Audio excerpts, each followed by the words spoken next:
sibuyas. Ito ang banat ni Davao City Representative Paulo Duterte kay ACT Teachers Party List Representative Franz Castro. Magandang araw sa atin lahat mga kababayan at hindi nga rin pwedeng manahimik talaga kapag tinira na ang iyong kapatid at ang iyong ama. Dahil itong si Congressman Pulong Duterte mga kababayan po natin ay bineltahan nga itong si Congressman or si Representative Franz Castro dahil sa kanyang paninira kay Vice President Sara Duterte at sa kanyang pag-file ng kasong online grave threat kay dating Pangulong Rodrigo Duterte na umano'y ito'y balat sibuyas, hindi umano makatanggap ng pambabatikos. Kung tutuusin umano, mas matindi pa ang naranasan ni dating Pangulong Duterte na pambabatikos pero hindi siya nag-file kahit isang kaso sa mga bumabatikos sa kanya kahit sobra-sobra na dapat umano ay mag-file na ito ng kaso pero hindi niya ito pinapansin dahil ika nga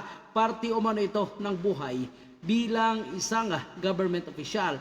Kaya umano hindi tama ang ginawa ni Franz Castro. So mga kababayan po natin sa pagkakataong ito, talagang mabubulgar na itong mga tinatago ni Franz Castro. Hindi niya dapat maliitin itong si dating Pangulong Digong, lalo na itong kanyang mga anak.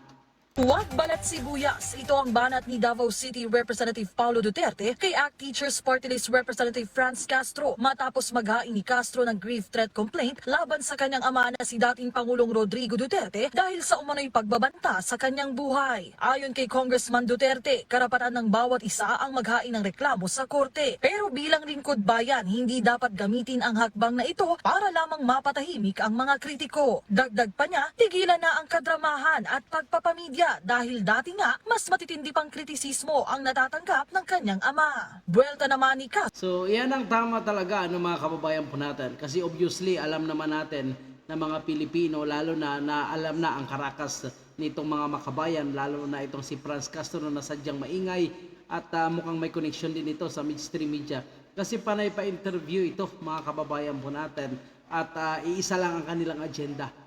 Imbis na tirahin ang gobyerno natin o yung administrasyon ni Pangulong Marcos, iba ang tinitira ang dating Pangulo at ang kanyang anak na si Vice President Sara Duterte. So ito po ang kanyang bagong palusot na naman mga kababayan po natin. Matatanggap ko yung mga kritisismo kasi yun naman ay part ng freedom of speech, freedom of expression. So yan naman pala matatanggap niya naman pala mga kababayan po natin. Pero dahil dito umalma siya. Bakit?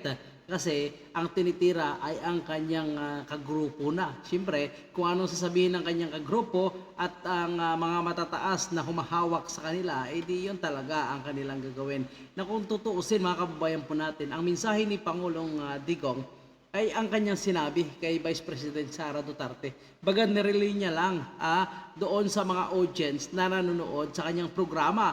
Pero hindi niya actually sinabi na diretso kay Castro na si Castro ang kanyang itutumba. Hindi niya naman sinabi diretso, kundi nirelay niya ang kanyang sinabi kay Vice President Sara Duterte. So sa ganitong pagkakataon mga kababayan po natin, kahit hindi tayo abogado, napakalinaw na hindi ito grave threat kasi dapat diretso doon sa tao mo sinasabi. Pero hindi niya naman sinasabi diretso sa tao mga kababayan po natin, kundi sa mga audience which is ang nirelay niya yung pag-uusap nila ni Vice President Sara Duterte. Naging overreacting lang talaga itong si Castro at syempre dahil nakakita ito ng pagkakataon na mabueltahan itong si dating Pangulong Digong dahil talagang dinurog sila nung dating administrasyon ni Pangulong Digong. So ngayong sinasabi nila na wala na umano itong immunity, kaya dito na nila titirahin. Pero syempre mga kababayan po natin, tandaan natin, itong si Pangulong Digong ay isang cheese master ito. Master, doctorate, ano pa ba ang dapat natin i-title sa kanya pagdating sa galawang politiko. Master na master ito mga kababayan po natin. Bago niya pa binitawan ang salitang ito, alam niya na pwede siyang kasuhan ng grave threat, pwede siyang kasuhan nitong anumang violation sa kanyang sinabi. Pero binitawan niya pa rin ang salitang ito. Dahil alam niya na kayang-kaya niya itong lusutan. Wag nilang ismulin si Pangulong Digong, wag nila sabihin na matanda na ito, dapat manahimik na. Doon sila nagkakamali mga kababayan po natin. Dahil napakalakas pa rin ang tiwala ng mga ordinaryong Pilipino kay Pangulong o dating Pangulong Digong ay kukumpara natin sa mga nakaraang presidente, siya pa rin ang tinuturing nila na pangalawang the best doon sa amang Marcos, mga kababayan. Pero yung death threat, iba ito doon sa criticism. Sabi pa ni Castro, ukol naman sa komento ng ilan na tila nagkakampi-kampihan na ang House leaders laban sa mga Duterte kasunod ng pag-alis ng Kamara ng confidential funds sa ilalim ng proposed So yes, tama talaga yan na talagang nagkampi-kampihan na sila. Kasi alam nila na ito ang mabigat nilang kalaban. Na kapag ito muli, isang Duterte muli ang nakabalik sa Malacanang, talagang mauubos na ang kanilang hanay. Ngayon humina na, pinahina sila ni Pangulong Digong. So ngayon kusang buwabalik na naman umano. At ayon sa analysis ng dating kadre, after 5 years, mamayagpag na naman, muling lalakas na naman ang kanilang organisasyon. So ang galawang ito, mga kababayan po natin, ito ang galawang dilaw. Kung titingnan po natin ngayon, gusto naman nila papasukin ng ICC.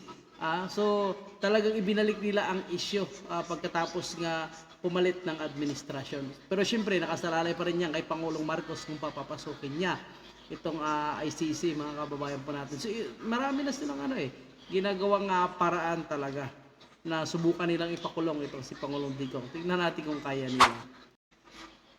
2024 national budget sa mga opisinang hawak ni Vice President Sara Duterte. Siguro yung sinasabing connivance with the speaker, it's baseless. Baka imagination na lang nila yon. Without the speaker at the scene, nakita naman ninyo kahit na hindi nga yung Congress na ito, in the past Congress ay kinikriticize naman talaga namin itong confidential funds, mga intelligence fund, itong mga lump sum at saka mga pork barrel type na mga pondo. So pork barrel type sila nga rin mismo, mga kababayan po natin, tila ba may pork barrel din naman sila. Kasi mismo itong si Franz Castro, bakit nasabing ang balat sibuyas? Dahil siya rin ay nakakatanggap ng extraordinary expenses at napakalaking pondo ang binibigay sila sa kanila ni House Speaker Martin Romualdez, mga kababayan po natin. At nakikipag-meeting ang kanilang kaalyado kay House Speaker Martin Romualdez, which is hindi naman nangyayari yan sa mga nakaraang administrasyon. Kasi yan ay kumakalaban sa ating gobyerno Pero ang pamunuan ng House of Representatives, nakipag-alyansa sa kanila. Mga kababayan po natin, doon pa lang dapat may delikadesa itong si House Speaker Martin Romualdez.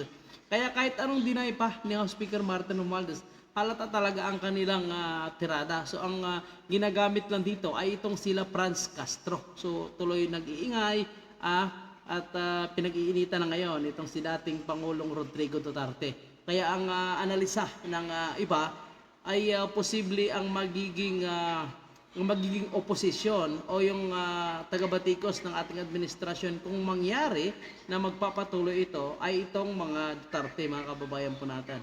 Sa ngayon, wala naman kasi buo pa naman ang unit team kahit anong paninira ng ilang mga vlogger na loyalista na galit kay Pangulong Digong, galit kay Sara, pero hindi nila alam na si Sara ay suportado itong si Pangulong Bongbong Marcos Jr. So tayo, suportado natin ang administrasyon, mga kababayan po natin, wala tayong issue dyan.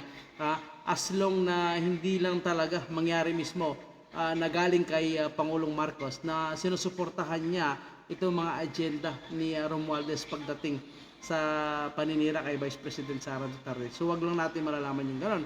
Kasi pag gano'n ang mangyari, mga kababayan po natin, talagang tuluyan ng may hiwalay itong mga sumusuporta kay Duterte sa sumusuporta kay Pangulong Marcos. Sa ngayon, hati pa Yung iba talagang nagtiwalag na, puro Sara na lang. Yung iba talagang buo pa rin ang tiwala na BBM, Sara pa rin. So kagaya natin, mga kababayan natin. So tandaan natin, itong si dating Pangulong Digong ay chismaster ito pagdating sa usapang politika. So dito ngayon masusubok, ang galing din ni Pangulong Digong kung paano niya lusutan ito. Isang abogado, piskal, batikang politiko, papabagsakin lang ng isang Franz Castro, mga kababayan po natin.